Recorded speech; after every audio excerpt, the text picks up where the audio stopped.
Where exactly was the revelation being? Revelation chapter 1, verses 10 to 17. I was in the Spirit on the Lord's day, and I heard behind me a loud voice like a trumpet saying, Write what you see in a book, and send it to the 7 churches, to Ephesus, and to Smyrna, and to Pergamum, and to Thyatira, and to Sardis, and to Philadelphia, and to Laodicea.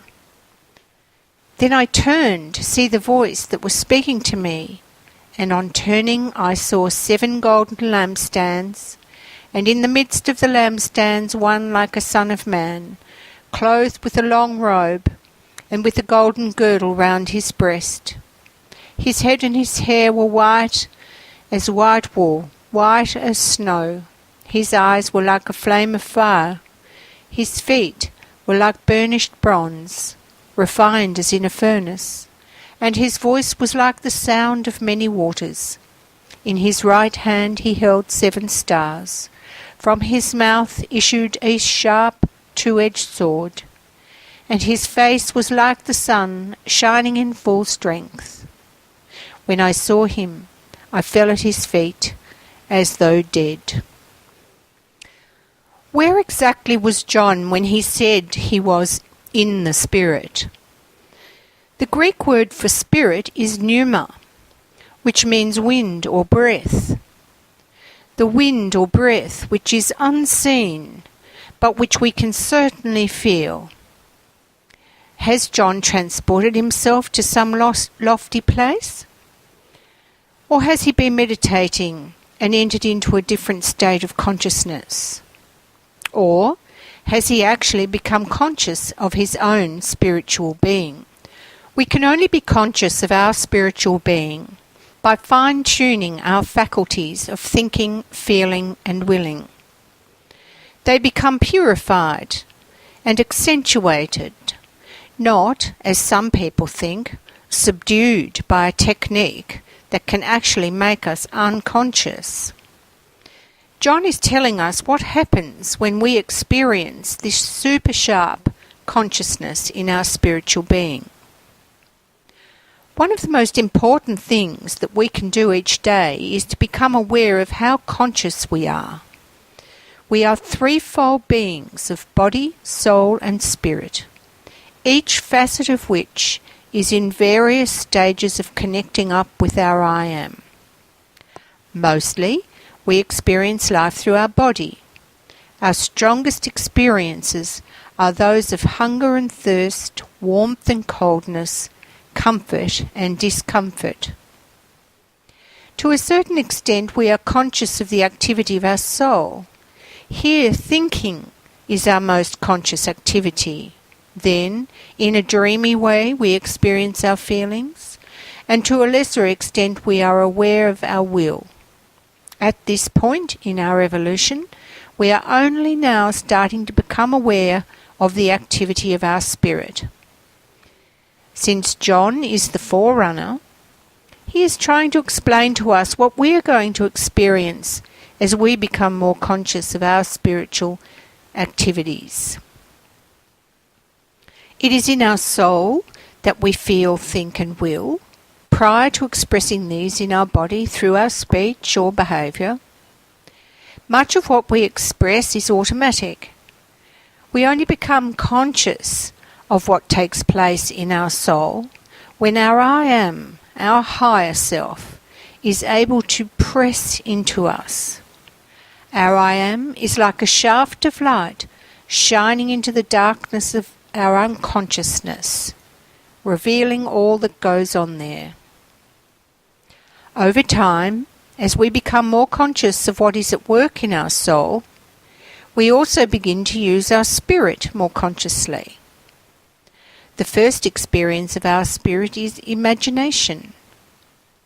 Spiritual imagination is the ability to use our thinking to create pictures, living images of what we are thinking.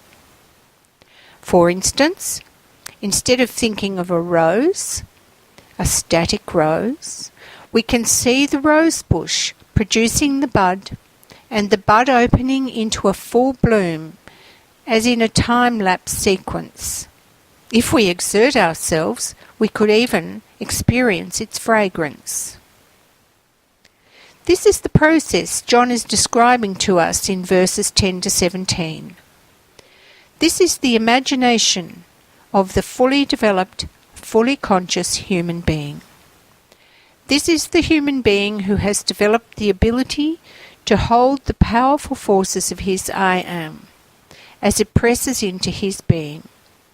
John now describes the detail of this imagination to assist us to prepare for this experience in our own being. A feeling of deep gratitude rises up within us when we're able to imagine John's courage as he went through these experiences alone on an island and recorded them for our guidance. Then we can use our imagination to place him at our side as our companion, as we awaken our consciousness to the reality of our own being. John, in his Gospel, recorded Jesus speaking about this experience of spirit. In John 16, verse 13, it says, "When the Spirit of truth comes, he will guide you into all the truth. For he will not speak on his own authority, but whatever he hears he will speak, and he will declare to you the things that are to come." Jesus' words here are heralding what will happen when we become conscious of our spiritual being. In Revelation chapter 1 verse 10, John is the first human being to experience these, quote, "things that are to come." He says, "I was in the Spirit on the Lord's day, and I heard behind me a loud voice like a trumpet saying." The Lord, the Kyrios of our being, is our I am. Day is when the light shines. So John is saying that he was experiencing the I am's day, when the light of his I am shone into the darkness of his being. Then he became conscious of a being speaking loudly. Now John is not hearing and seeing anything physical standing behind him.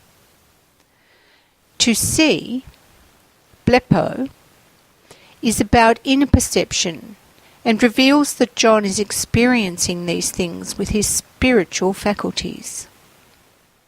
There are three spiritual faculties: imagination, inspiration, and intuition. These faculties of perception develop as our I am has a more direct influence in our being.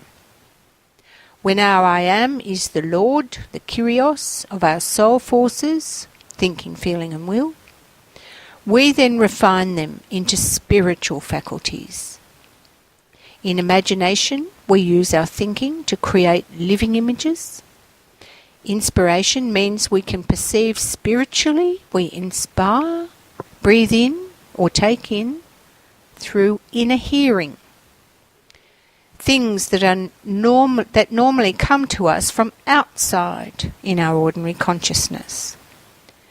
The third spiritual faculty, intuition, means we enter into things spiritually. We experience things from the inside, instead of the normal way of experiencing the surface of things. At this point, our I am becomes aware of itself, connected to our being on this earth.